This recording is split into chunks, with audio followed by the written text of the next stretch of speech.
We've been going through Luke Acts here at the church.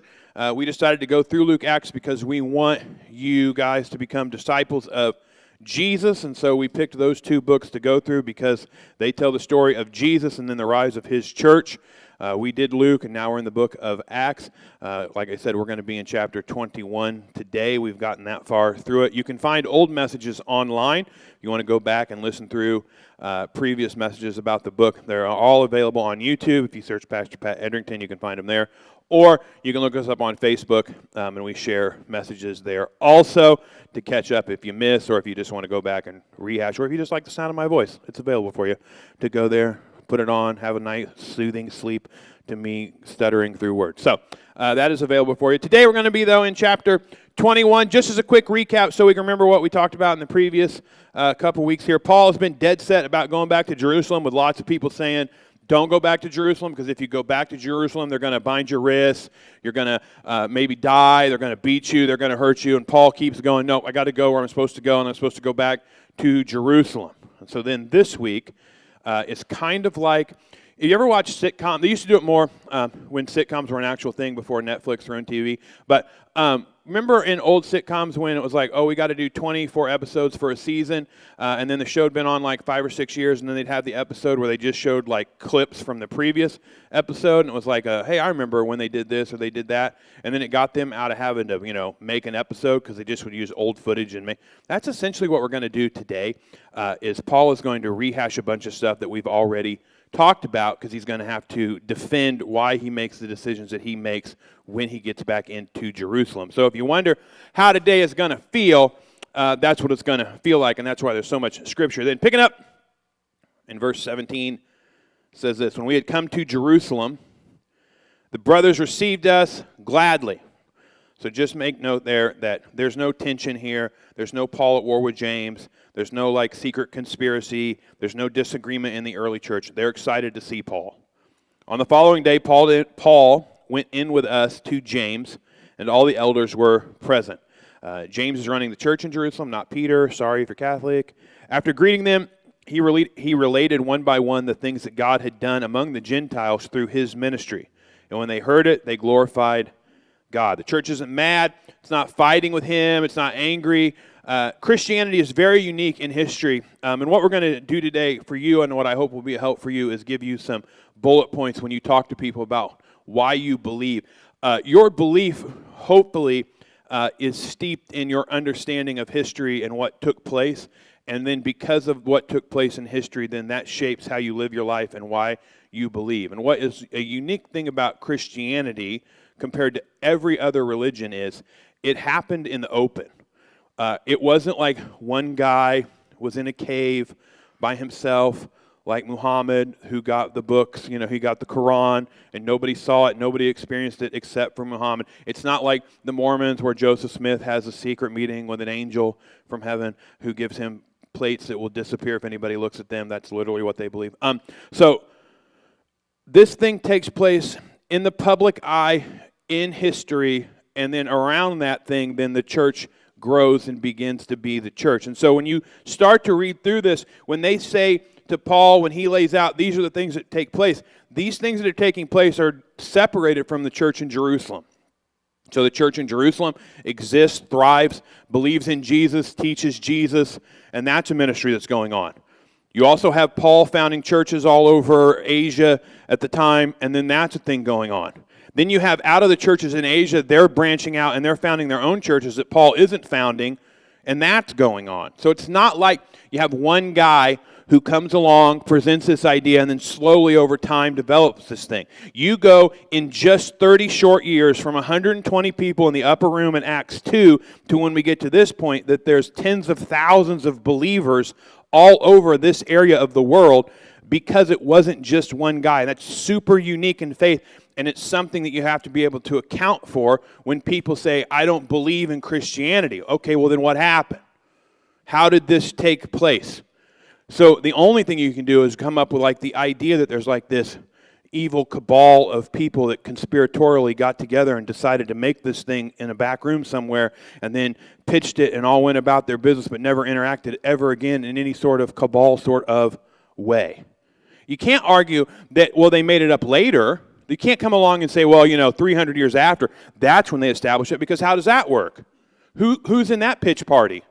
So we're going to take this archaic religion that we don't understand, that we're going to make up from scratch, and we're going to pretend all this thing, but there's all these texts and all this stuff that goes back, but that stuff we're not going to, and we're going to, and the whole thing's going to be built on the premise that the last will be first, and that God sent his son to earth, fully human, fully God, and he died, and he resurrected. Except you don't really have any councils in history where there is one moment in that council that they say firmly, this is what we're going to be in from here on. What you have are councils over, 150, 170 years where they slowly establish, these things are the things we need to deal with because these other heresies and things are starting to show up, and so we need to make sure that everybody knows this is what we believe.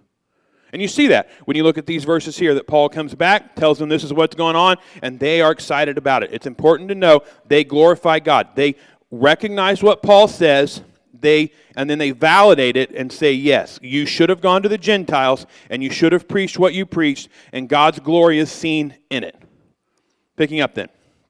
They said to him, you see, brother, how many thousands there are among the Jews of those who have believed.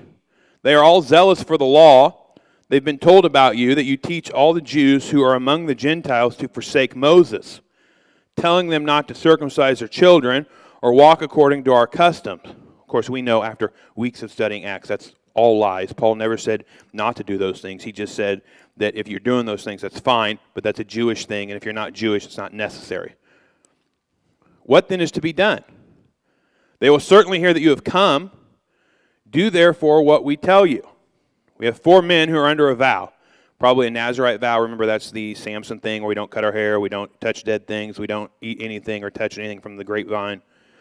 Take these men, purify yourself along with them, and pay their expenses so that they may shave their heads.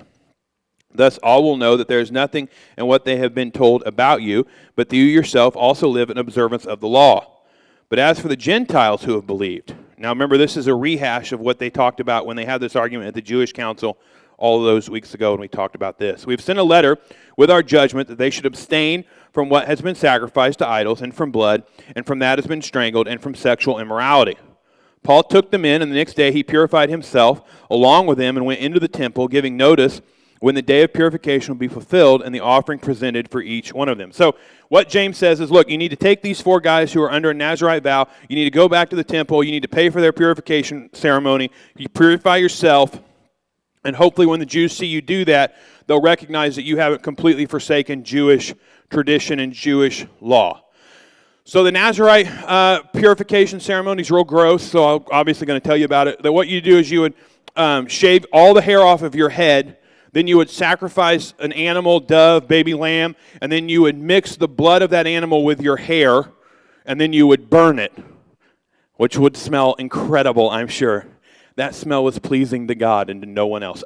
So that was that vow. Paul goes back for purification that he's going to do because it was tradition at the time that if Jews would leave Jerusalem and they would go out into the world, they would go to Gentile cities, they would go anywhere that wasn't sacred and holy like Jerusalem. When they came back, they would do a purification ceremony to essentially wash the dirty world off of them. And so that's what Paul has done there. So they come back, they do that, and that purification for Paul takes about 7 days to complete, give or take. When the 7 days were almost completed, the Jews from Asia, seeing him in the temple, stirred up the whole crowd and laid hands on him. That's not laid hands on like, oh, you have a sickness. That's like throw hands, like they say in the hood. They grabbed him and were going to hurt him. Crying out, men of Israel, help. This is the man who is teaching everyone, everywhere, against the people and the law in this place. Moreover, he brought Greeks into the temple, and he's defiled this holy place. For they had previously seen Trophimus, the Ephesian, with him in the city, and they supposed that Paul had brought him into the temple. So in the temple, there was, you could go a certain way, and there was a gate around the inner part of the temple, and it had a note on it that said, if you're a Gentile and you go past this gate, it's punishable by death. And the Roman government validated that and would kill, so they would murder Gentile people all the time for going too far in. What they're saying is that Paul has this guy from Ephesus with him, this Gentile, and they suppose, meaning they just guessed he had done this thing, even though Paul hasn't. Then all the city was stirred up, and the people ran together. They seized Paul, dragged him out of the temple, and at once the gates were shut. Shut mean they shut the gates of the temple, meaning the temple is closed. As they were seeking to kill him, words came to the tribune of the cohort that all of Jerusalem was in confusion. So remember, they're mad at Paul because he's not keeping the law, and by showing they're not keeping the law, they're going to murder Paul, which the law specifically says don't murder. So you can see things are going well for them at the time. What goes on here then is that the Romans catch wind of, listen, it's gone into chaos, and we need to get down there and figure out what's going on. He at once took soldiers and centurions and ran down to them. When they saw the tribune and the soldiers, they stopped beating Paul. Then the tribune came up and arrested him and ordered him to be bound with 2 chains. He inquired who he was and what he had done. Some in the crowd were shouting one thing and some another, and he could not learn the facts because of the uproar. He ordered him to be brought into the barracks, and when he came to the steps, he was actually carried by the soldier because of the violence of the crowd. For the mob of the people followed, crying out, "Away with him." Which brings me to my first thing this morning. Jesus dying and resurrecting radicalized Paul, and radicals make a response. See, I don't know if you know this or not, but your faith is a radical response to a broken world. And when you step into that faith, it's going to have a radical response from the world. And if it doesn't, then maybe we need to go deeper in our faith. Because essentially, we are going against what this world has said and decreed. And you get that in all kinds of different ways. In Paul's time, who he ticks off is the religious. The religious don't like Paul because in a Jewish religious mind, they are sacred and special and better than the Gentiles. They would literally teach the only reason Gentiles exist was because hell needed kindling to keep the fire hot, which is a really uplifting, wonderful way to think about humanity, but that's what's going on. Paul comes along and says, no, salvation is not just for the Jews, but it's for Gentiles too, and God's going to graft them into the vine, and they'll be on the same level, and they don't like this. They don't like this to the place they're ready to kill him, but radicals don't give up on their conviction. So Paul can't go back on it and go, oh, just kidding, or oh, I read that wrong, or oh, I made that up, or oh, you're right. If I say this thing, I'll be more endearing to society, so I should compromise on my beliefs so that you will like me more. Paul just doubles down and goes, nope, this is what we believe. This is who God is, and when you become a radical, you're going to get radical responses. People will love you to the place that they may be willing to die for you, but they also will hate you to the place they want to string you up. Jesus was a radical. That was the same response he get. It's interesting that when we start to read about Paul's trial and Paul's interaction in the Roman world and with the Jews, it so closely parallels Jesus. They did the same thing to Jesus. Jesus showed up and said, I'm the Messiah. Here's the scripture to prove my Messiah. And the crowds got so angry they tore their clothes. Because you're messing with our religion. You're messing with what we know. And they weren't okay with that. You go on then. Paul now is in a barracks with a bunch of Romans. As Paul is about to be brought into the barracks, he said to the tribune, can I say something to you? And he goes, do you know Greek? He says, do you know Greek? So Paul says, may I say something to you? And the tribune, the Roman official, looks at him and goes, you know Greek?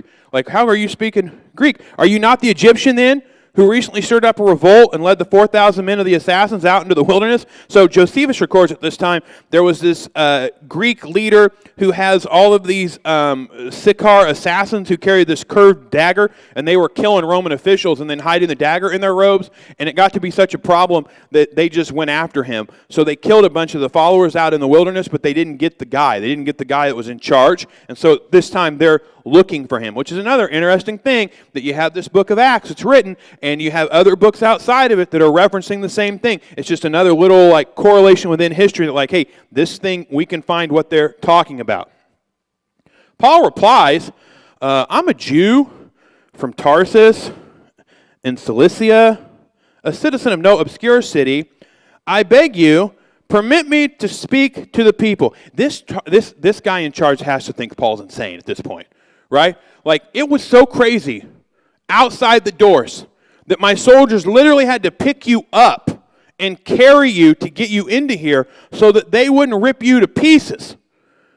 And now you want to go talk to them. Paul's like, yeah. It's preaching time. Do you not know me? I'm Paul the Jew. That's what I do.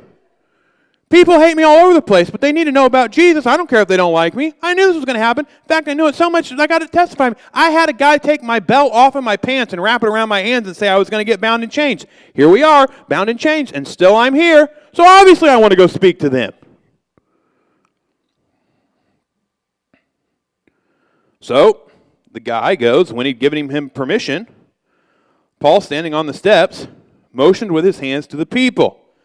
There was a great hush, and he addressed them in the Hebrew language.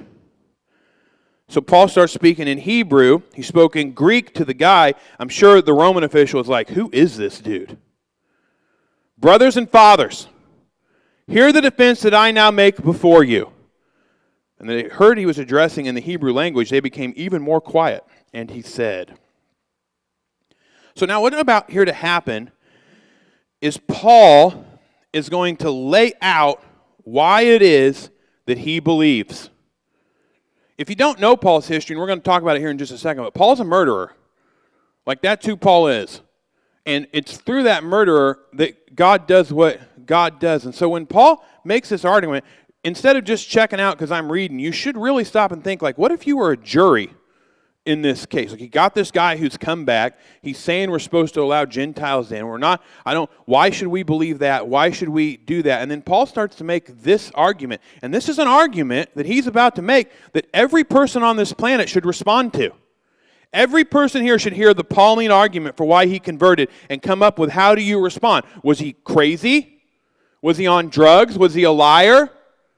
Like, what's going on with this guy who is a devout Jew, a devout, under rabbinical training Jew, who the whole Jewish tribe had forsaken Jesus? He's not the Messiah. And then something happens that converts him to the place that now he is willing to put himself into harm's way so that people can hear about what went on.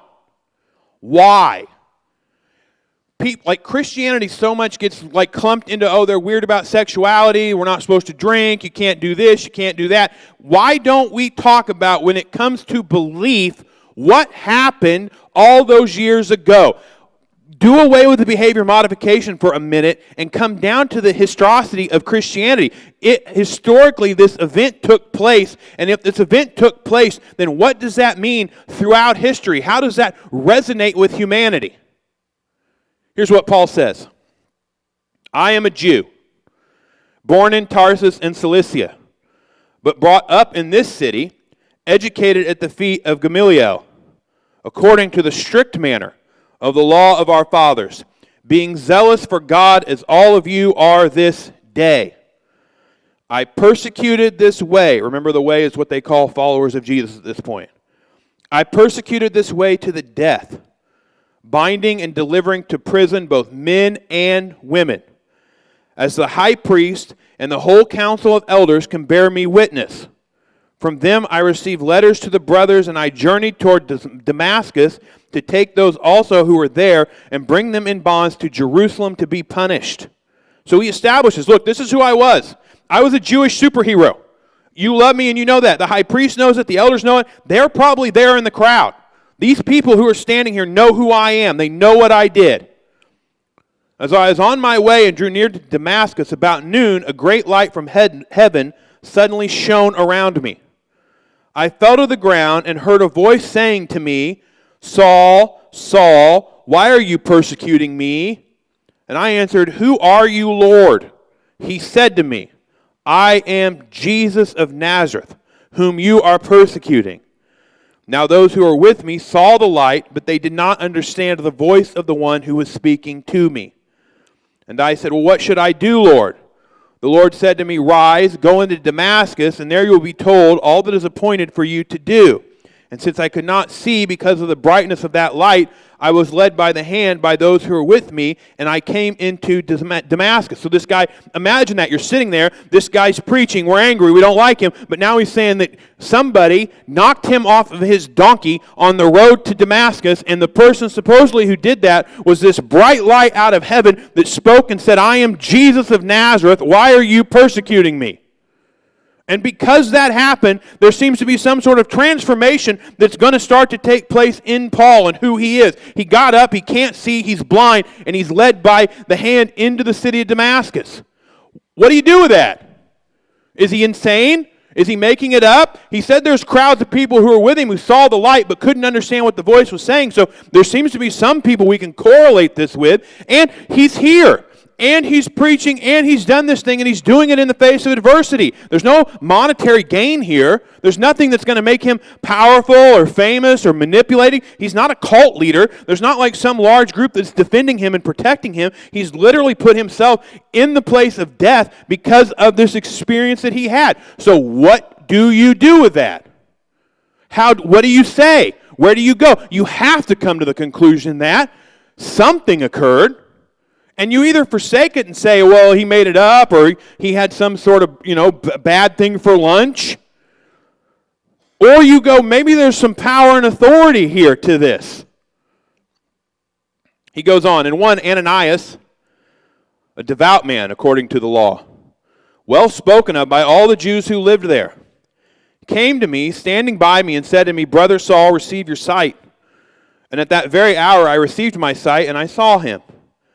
He said, the God of our fathers appointed you to know his will, to see the righteous one and to hear a voice from heaven.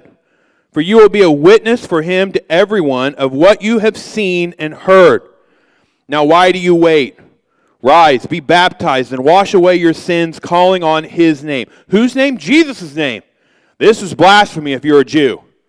Rise and be forgiven of sins. Have your sins washed away by who? Not Yahweh, Christ. Christ has put himself in the place of God in this story. Paul's saying, look, Jesus is God and he is the forgiver of sins. Remember, I was a murderer. And what did God do with that? What did God make out of his murderer? Well, he's going to redeem it. He's going to take me and he's going to wash me and make me whole. He made me so I could see. He says Ananias' name, meaning that this crowd of people could have gone and found Ananias. Damascus is still there. It's not like it's been 600 years since this event took place. We're talking about 30 years since Jesus' ascension. So it's a close time. You can just go back and probably find, hey, did you remember when Saul showed up blind after getting slapped off his donkey by Jesus? Yeah. Could he not? Yeah. And what did you do? Well, God told me to tell him that to get his sight back, and he's going to get his sight back because the righteous one's going to heal him, and he should be baptized and repent. Oh. Well, that's what Paul said. Remember that if you're talking about in history here, they don't like Christianity.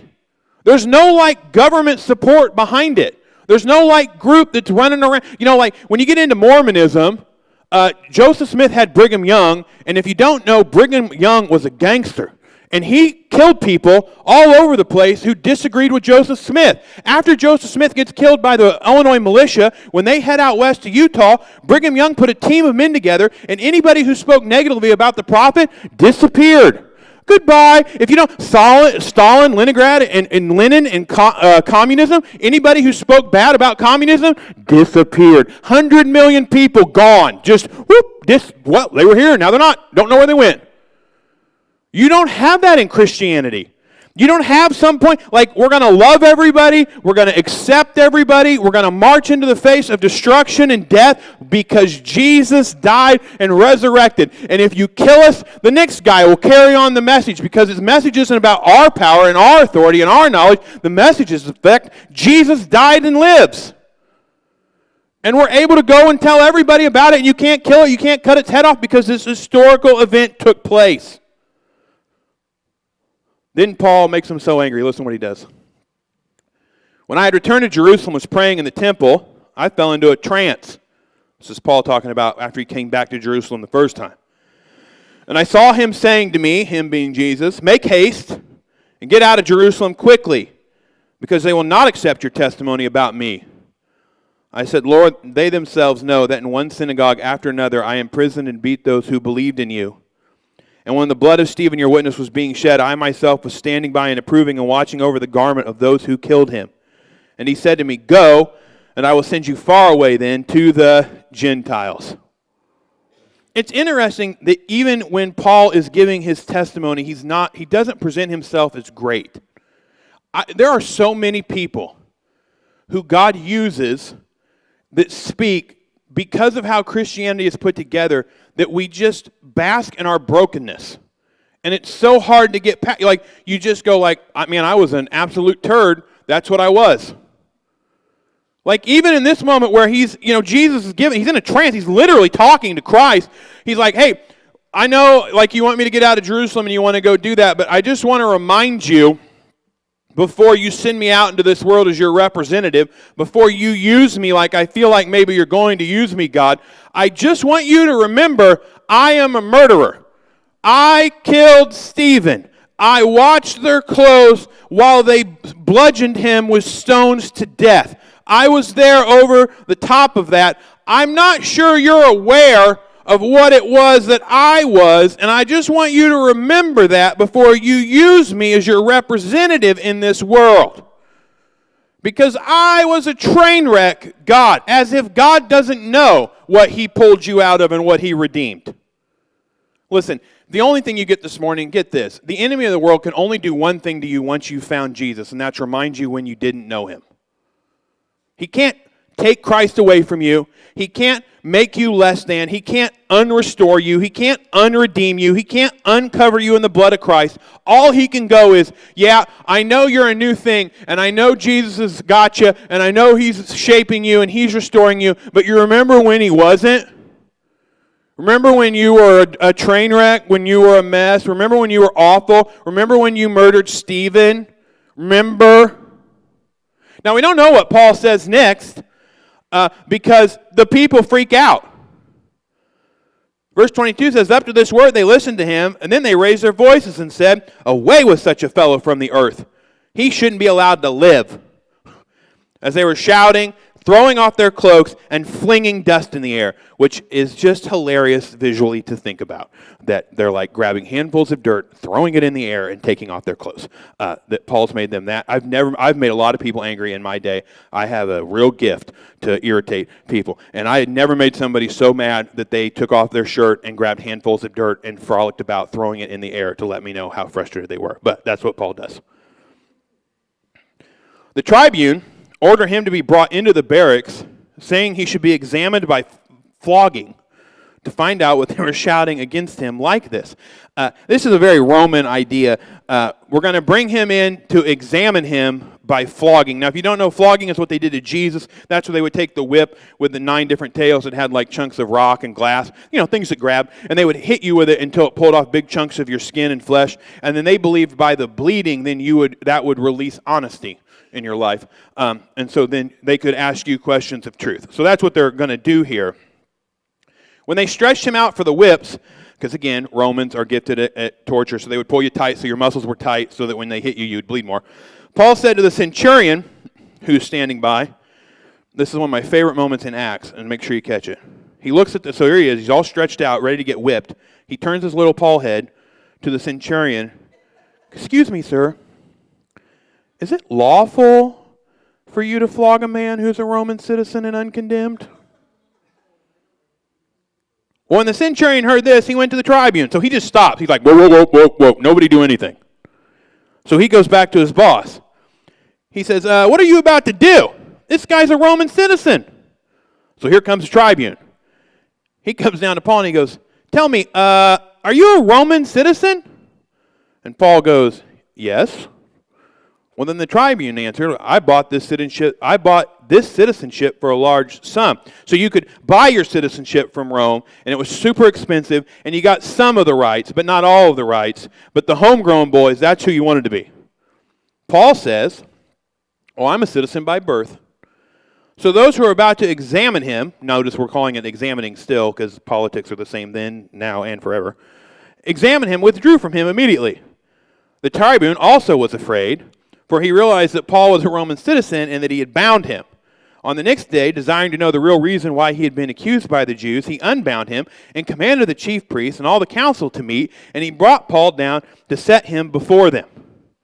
So we'll pause there as we finish up for the day. But so they start to whip him, and Paul's like, hey, does it matter?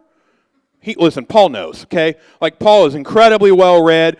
There are outside verses where it talks about Paul as a student, and it says one of the things that was frustrating about Paul was they couldn't keep enough manuscripts around for him because he was such an avid reader. Like, he knows exactly. He's not like, oh, hey, does it matter? He knows exactly what he's doing. Like, hey, I'm a Roman citizen, and if you guys didn't know, just to remind you, if you bind me without legal trial to bind me, that's punishable by imprisonment for life. If you flog me or hurt me, execute me in any way, then not only will they execute you in the manner you've executed me, they also will execute all of your family. So just a reminder, go ahead, do what you want. Just wanted you to remember the Roman law you're about to break here for no reason at all because I've not committed any crime. So Paul knows what he's doing, and yet they don't let him go because they're stuck, right? You've got, like, the Jews are mad outside. You don't want to have civil war. And then you have Paul in the midst of that who's just there. He's just talking. He's just like, hey, this thing took place. This thing happened, and I know you're frustrated, but you're going to have to reckon with it. You're going to have to deal with it. Now, foreshadowing, what's interesting is once you claim your Roman citizenship, then you have right to trial. And if you have right to trial, it works a lot like how we work, that you have, like, state-level trial, then you have city-level trial, state-level trial, and then all the way up to Caesar. So you can appeal your case all the way forward. Paul is going to appeal his case all the way to Rome, 2,000 miles away. It's an 8-hour plane trip from Jerusalem to Rome. Paul's going to push this thing to, like, I want to talk to Caesar. Why? Because Jesus died and resurrected from the dead. Everywhere Paul goes, he's going to get to tell the story of Christ to people who have incredible power and authority in the world he's living in. He's going to get to bear witness to, hey, this thing took place, and because this thing took place, we need to think it through. You need to think what you're doing. Isn't it interesting to take a guy that when he starts his ministry, he says to God, not to the people around him, not to his ma, not to his wife, not to his kids, not to the people pushing him on. He says to Jesus, I am a murderer. I am not worthy of this thing. Don't forget who I am. And from that, Jesus builds his church in the Gentile world. So for us this morning, do you want to know the radical nature of the cross? It's that. See, we live in a world that doesn't want people to ever rise above their station. You are what you are. You're poor, you're poor. You're a drug addict, you're a drug addict. You're some sort of loose woman, that's what you are. You can never be more than that. You're a murderer, you're a murderer. You mistreat people, you mistreat people. And we just put people in boxes and in identities and say that's what you'll be forever, and you'll never be above that. You'll never be any different than that. You got no value, you got no worth, you messed it up. Nobody can ever use you for anything. And then we create this idea that then begins to permeate our society, that you have people that get to lord that over people. To the place now we even have named it where we have cancel culture, where we just pick people and say, no, you're so bad, you don't even get to be in the public light. We don't even want to see you anymore. You're not dead, but you might as well be because of your choices and your decisions. And then that garbage just permeates the human condition. That idea just sneaks into who people are. So much so that people will continue to make bad choices even though they know it's a bad choice because they don't feel like they can do anything different. I am what I am. It's a self-fulfilling prophecy. Well, I already messed it up, so why should I try to be any different? I can't do this. I can't do that. You don't know what I've done. You don't know where I've come from. You don't know what thing I've said. You don't know what. No one will ever listen to me because all they're ever going to do is look and go, well, remember when you killed Stephen?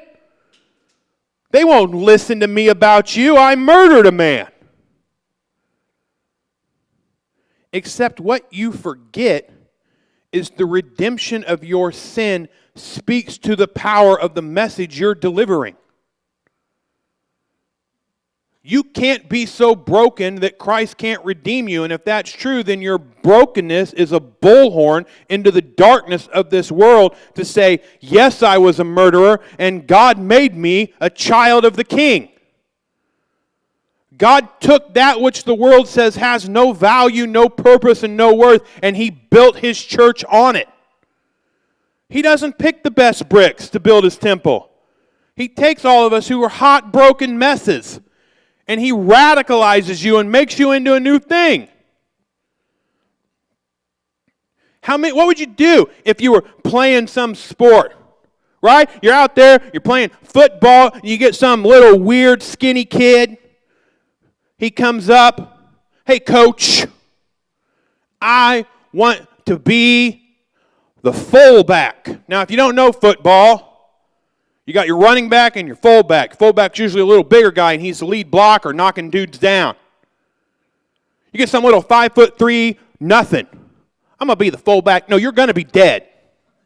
That's what you're going to be. You're going to be dead. The running back's going to be dead. I'm going to be dead for letting you be the fullback. People are going to be, you can't be a fullback. Look at you. I'm going to be a fullback. That's Christianity.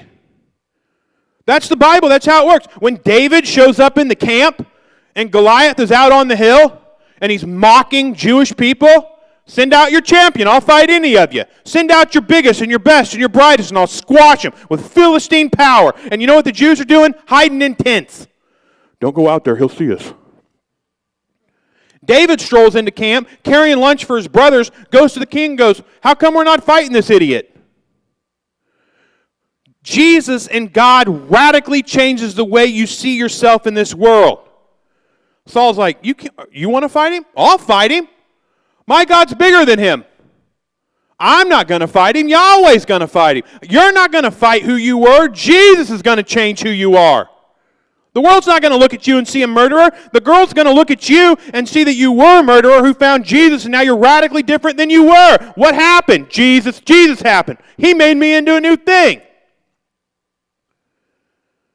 And you don't have to figure out how to make it work. What Saul tell David? Saul tells David, well, you can wear my armor. We'll church you up, David. We'll make you look the part. We'll make you fit what you think you're supposed to be so you can go fight Goliath. Right? We'll pretend like you're not a little kid trying to fight a behemoth of a man. That's what the world does. We'll take you into behavior modification. You can read books. You can get counseling. You can take medication. We'll figure out how to make you a better person. Promise. And David's like, no, I ain't wearing that. Just give me a rope and some rocks. Or you're gonna fight the giant with a rope and a rock? Well, why not? I'm not going to fight him. God is. But Pastor Pat, you don't understand just how broken I was. Get radicalized. You're radical. Jesus has already redefined who you are. I don't care what baggage the enemy hung on you when you came in here.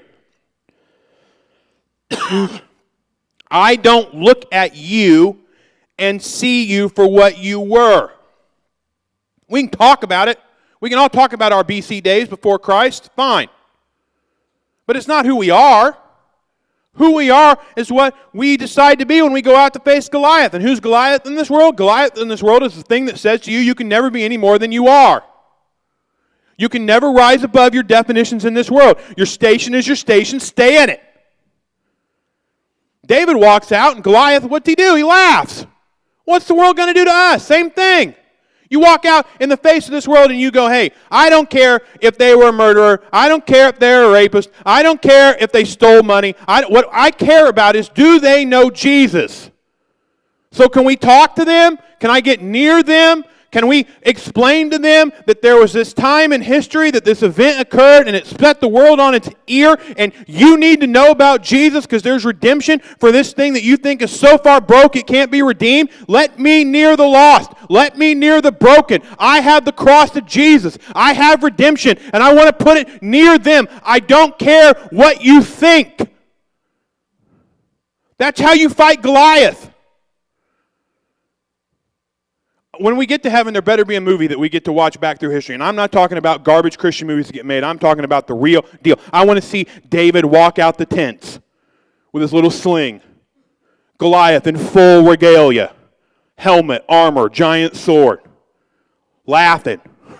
They sent a boy to do a man's job. And David's like, no, they sent Yahweh. And you're in trouble, kid. Just putting his little sling in there. Like, what's Goliath doing? I'm going to spin this thing. I'm going to wing it.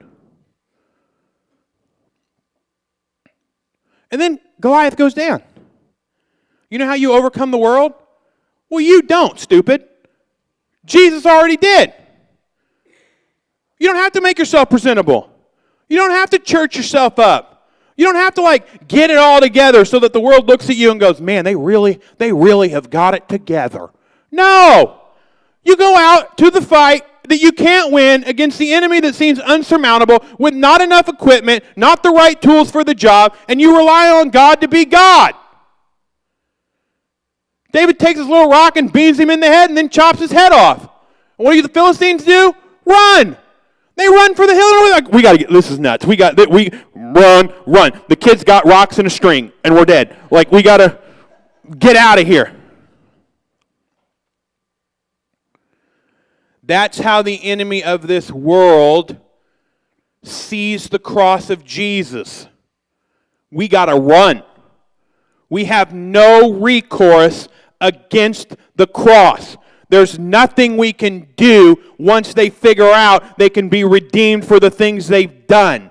And so what can we do except just to put distractions in front of them and remind them of what they were? But what he doesn't know is that when he reminds you of what you were, all he's doing is leading you to what you are. When you look at your broken mess of a life, you look at the mistakes you've made, and you have Christ in your life, all it says is think of the power and the authority and the glory found in Jesus Christ, and that while I was still a sinner, he died and he resurrected for me. He literally did that thing. It's not just pomp and circumstance. It's not just religion. It's a historical event where God became man, came to earth, taught, preached, teach, healed, and spoke, and then he went unto death so that we could live. So that even though you're a murderer, he can make you into a new thing, which is him personified, incarnate in this world as a representation to other people who are losing a fight against the Goliath of this world. We can say, we have overcome death, hell, and the grave. You are not a sinner. You are a child of the King, redeemed from sin. And we are the church. We are the hands and feet of Jesus. It's our job to take that, to be radicals, to walk into darkness and to scream it out. We are the light of the world. Come unto us, all who are lost and broken, so that you can become a new thing. So no longer at Vintage do I want to hear, well, you don't know what I did. You don't know what I walked through. Get radical about who Jesus is. We all walk through garbage. We're all broken. We're all a mess. We've all fallen short. None of us are worthy of what we carry. Do you think that my life is a representation of how to live and be good and holy? No, it's not. I was a train wreck and a mess, and Jesus saw fit to love me and redeem me in spite of it. And he will do the same for you. And when he does that, that means then you need to get fired up about the fact that there's tons of people who are wandering in darkness in this world who don't think they have value, who don't think they have work, who think they've wandered so far off the path they can never get back to where it is, and you may be the only Jesus they ever see, and you're sitting there quiet and scared they're going to judge you for what they did when they've already done 100 things a million times worse than what it is you've done, and you're the only light they'll ever see. You need to be like Paul, and when they carry you into prison, you need to turn around and say, can I go back out there and talk to them? Because they don't know about Jesus, and I need to tell them, I don't care if they kill me, I don't care if they string me up, but I'm going to scream it until my very last breath. We will be a church that says Jesus Christ is the same yesterday, today, and forever. And he sent and came into this world and died so we could live. God didn't send his son into this world to condemn it, but to save it. And we are the army that will carry it forward. Let us go and be that church.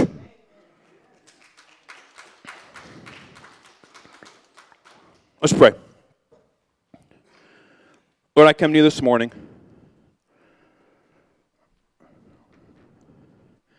And I lift up every person in this room. Lord, I think the enemy spends a lot of time trying to just remind people of what they were so that they can't be what they are. And so, Lord, I pray that you would set us free from that bondage. That, Lord, you would remind us when the enemy speaks that lie into our life that we can speak back to him. He made me into a new thing. Yes, I was a murderer. Yes, I was a sinner. Yes, I was a liar. Yes, I was a cheat. And in spite of that, you loved me and saved me and redeemed me. And every day, you're shaping me into you. You're making me more like you. Lord, I pray you would use the people in this church to be the pastors in their lives. I pray you would give them a boldness and a desire to talk about their faith. That, Lord, they would have a deep understanding of the historicity of you in history, Lord. That it's not just religion. It's not just ideals. It's a literal event that took place that changed the way the world works. It's the reconcile of creation through your cross. And we are the advocates for that. We are your hands and feet in this world, Lord. I pray that you would keep us up at night thinking of new ways to share your gospel. Lord, I pray you would radicalize us in a way that we aren't prepared or ready for. Lord, do something supernatural within these church walls. And then use us in this world to reach people.